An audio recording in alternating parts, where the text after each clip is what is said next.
In the Antics book, if you when you read the book, you'll notice that there is a lot of Carence's inner dialogue going on. Essentially, as a reader, you get to be inside Carence's head and listen to what's going on in his head.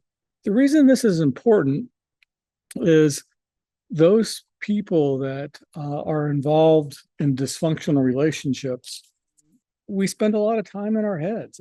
Um, we Our self-talk is something that can be very difficult to deal with, and we don't even know it. Our self-talk can impact us in so many ways, positive or negative. But when we find ourselves in a dysfunctional relationship and we make the assumption that the dysfunction is really our fault, our responsibility, we are the reason that dysfunction is there, we turn inwards to not only try to figure stuff out, but to even play various scenarios to help us prepare for, what might happen, a blow up, to help us understand why we might be walking on needles. And throughout the book, you'll hear and see some of the things that Carence does. And the reason that we do this is those of you who are using the antics to maybe explore, you know, what's going on. And, even though the relationship is fictional, it helps us understand that, we're not alone, that we're not the first person that experienced this. And as you pay attention to Carence's dialogue with himself, some of it may sound familiar.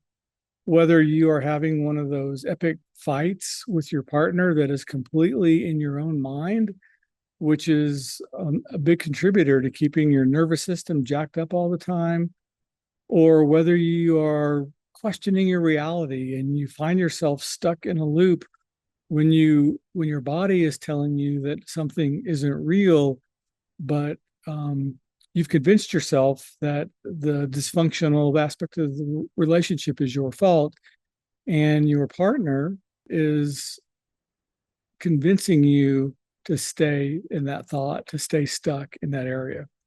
So, the idea of the inner dialogue that we hear in the book is to help us recognize our own inner dialogue.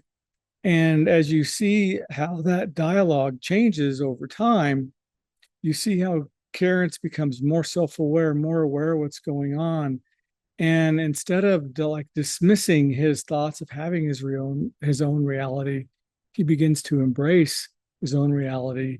And through the process, he begins to find out who he really is, what he really needs, and what are the non-negotiables that are in his life, which unfortunately, many of those non-negotiables are things that Narcy needs in order to be happy, in order to feel valued, in order to have sense of her identity.